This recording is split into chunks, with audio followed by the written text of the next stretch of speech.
Hi, my name's Rebecca Chacon, and I did my project on intersexuality, social constructions of sex and gender. The background you can see here on this intro slide is the intersex flag. So the intersex flag was actually created in July 2013 by Morgan Carpenter. He is a member of the Intersex Human Rights group for Australia. And he created this flag so that it is not derivative, but yet it's firmly grounded in meaning. So the circle is described as unbroken and unnormated, symbolizing wholeness and completeness, and our potentialities. Intersex is a term that's used for a variety of conditions in which a person is born with a reproductive or sexual anatomy that doesn't fit the typical definitions of female or male. So it's a condition where a human's characteristics, such as their genitalia, they don't fit within the restricting binary standards of just either male or female. Intersex individuals actually take up about 1.7% of our population.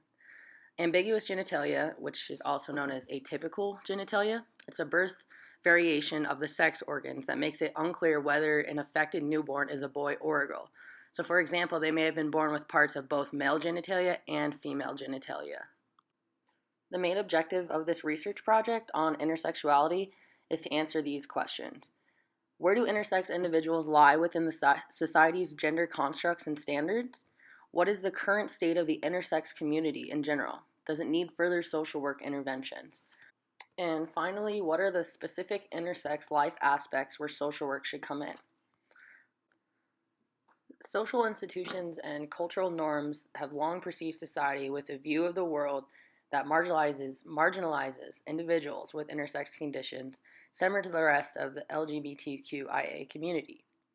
From a sociology perspective, we ask, is gender a social construct? So the theory of social construct, it's a knowledge in sociology and communication theory that examines the development of jointly constructed understandings of the world that form the basis for shared assumptions about reality. Gender is a restraining idea that puts unnecessary limitations on human potentials.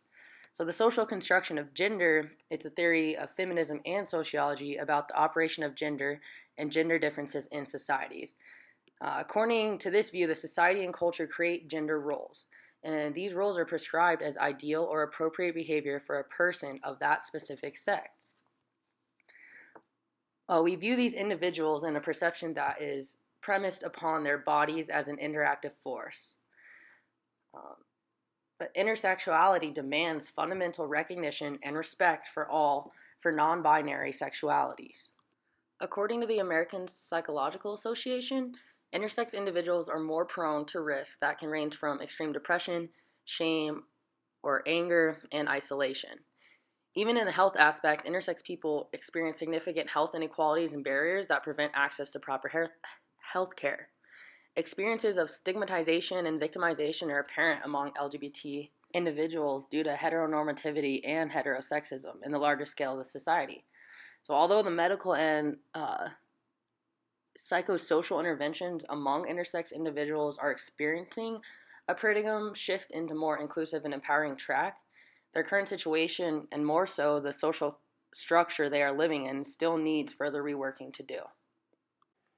By consolidating real-life experiences from intersex individuals, you find that their conditions take a toll on their major life aspects such as self-identity, sexual relationships, family, and peers.